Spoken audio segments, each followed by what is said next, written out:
As you can see, I'm now set up to show and explain all about hot water bath and pressure canning.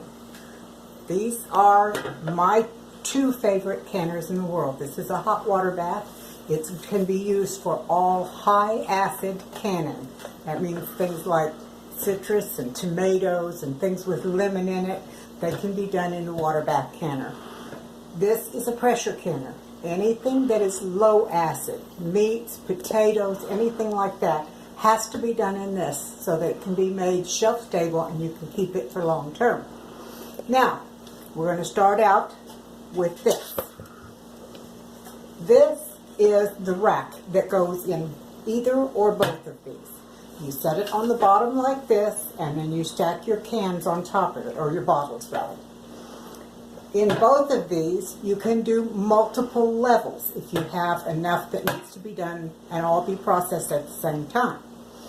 Inside a water bath canner, you can put 9 to 12, depending on the size of your canner, bottles. Now, I don't have the lids on these because there's nothing in it to be canned. This is just to give you an example. There is a rack like this one on the bottom. And then the bottles are placed in it with a little bit of space between each one so that when the water starts bubbling, they won't bang together and break. If I had a bunch more, like over here, to go inside this canner, I would take my rack and set it on top of those and then begin to stack them again, just like this. Now, in this particular canner, it's really not deep enough to do 2 levels. I have a larger one in the pantry that can hold 2 levels very easily. But that would be the technique you would use to double stack. And the reason it wouldn't be is because when you're canning in a water bath canner, your water must come at least 2 inches above the top of the top jar. And in this case, you put it in and the top of the top jar just barely comes even with the top of the canner. You'll only get 1 level on this unless you're doing really short ones, little tiny 4 ounces. Sometimes you can find those that would fit. After you get your jars in, you have water in that is simmering. It's not boiling, but it's simmering because what's in your jars is going to be hot. You don't want the hot stuff in the jars to be placed in cold water because it can cause stress to the glass and cause it to break. You keep the lid on once you get it loaded. Turn your fire up just a little bit to get a full rolling boil. Once the water inside here is boiling and it's at least 2 inches above the top, you start your timer. Time your water bath canner for whatever your individual recipe says. Sometimes it's only 5 minutes, sometimes it's for like 20 minutes or more. So you have to be careful and pay attention to what your recipe says. In the pressure canner, which is next, it's a much heavier machine. It's made to handle things under high pressure. A lot of people are afraid of pressure canners, but if you follow basic standard safety measures, there's no reason to be afraid of it. Inside this canner, you also have to have a rack. You set it down on the bottom, and you follow your manufacturer's directions for how much water to put in. In this particular canner, it says you should never have more than 3 inches of depth in there. On my canner, it's just about 3 gallons, not quite that much. I usually have a plastic ruler that I keep in there. When I pour the water in, I check to be sure that it does not go over 3 inches. Then I place it on the stove and turn the heat on to start the water warming. You don't want it boiling when you load your jars in. And the same thing as the other canner, you lower your jars one at a time into a pressure canner. This one you can do multiple levels because it's much deeper. I also have a pressure cooker, and this is the kind of rack you use in the bottom of a pressure cooker. You can also use it in the pressure canner. So you have your first level of jars. If you only have one of those, but you also have one of these, you set that down inside and you stack the jars again. Once all your jars are in, you take the lid and you press it on. It comes with a little arrow in the lid and a little cutout right here on the side of the canner. You set your lid down.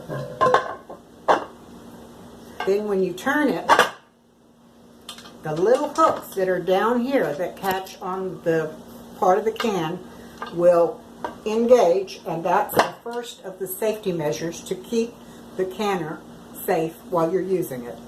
The next thing you do on opposite sides of the canner is you bring these lockers up and you slowly tighten them down, 2 at a time. This is your second safety method. You do that 2, and this 2, and finally these 2. On the pressure canner, you have a valve right here. When the water in here begins to boil, it builds up steam. That will spit out or come out through here.